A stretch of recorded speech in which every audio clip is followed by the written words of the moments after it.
I'm getting ready to make some fermented buckwheat bread. So the first steps are you need to purchase some raw buckwheat groats. I got these on Amazon because they're not available in any of my stores where I live. And then what you're going to do is you're going to measure out 3 cups that equals 600 grams. You're going to rinse the buckwheat, and then you're just going to put it in a bowl, and you can see how much water I have above it. And you're going to soak these for roughly 8 to 12 hours.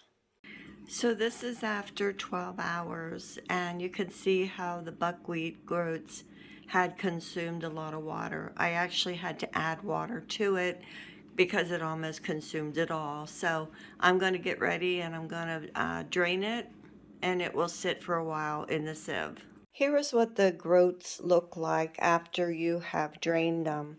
They are a little fidgety, and they're kind of slimy. But that's from sitting, absorbing all the moisture for 12 hours.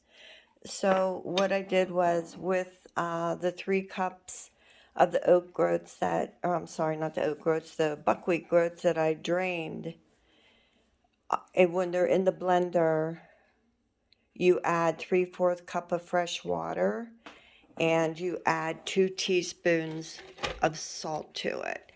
And then you blend it up to a pancake consistency.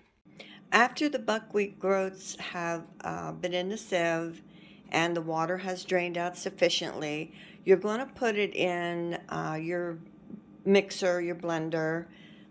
I have a Vitamix, so that is what I use. Now, I divided it in half because it seemed like a lot. It was kind of bogging it down because you don't have a lot of fluid in it.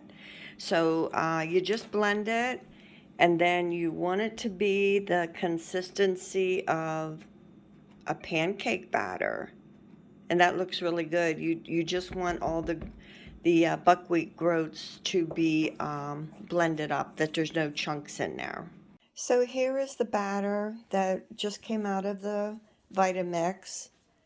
And as you can see, it looks like pancake batter. And you can actually make pancakes out of this if you don't want to make the bread. So now what we're going to do is cover it with a clean cloth. And then it's going to sit for, there we go. It's going to sit for 24 hours. So tomorrow morning we should be ready to put it in the pan and bake it up as some buckwheat bread. The buckwheat batter had been sitting for 24 hours to ferment.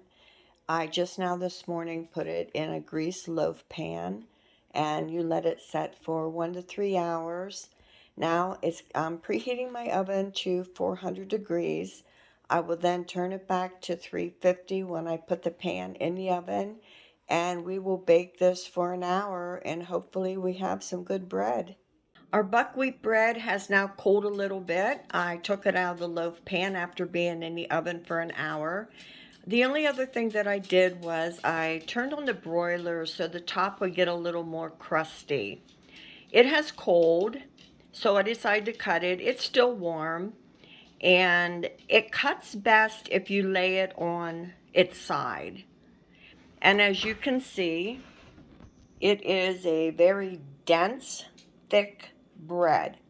I had my doubts about this, but after cutting it, giving it some butter, it is actually very, very good. I am actually very surprised because it is such a primitive style of making bread. It's basically buckwheat, water, and some salt that you let ferment.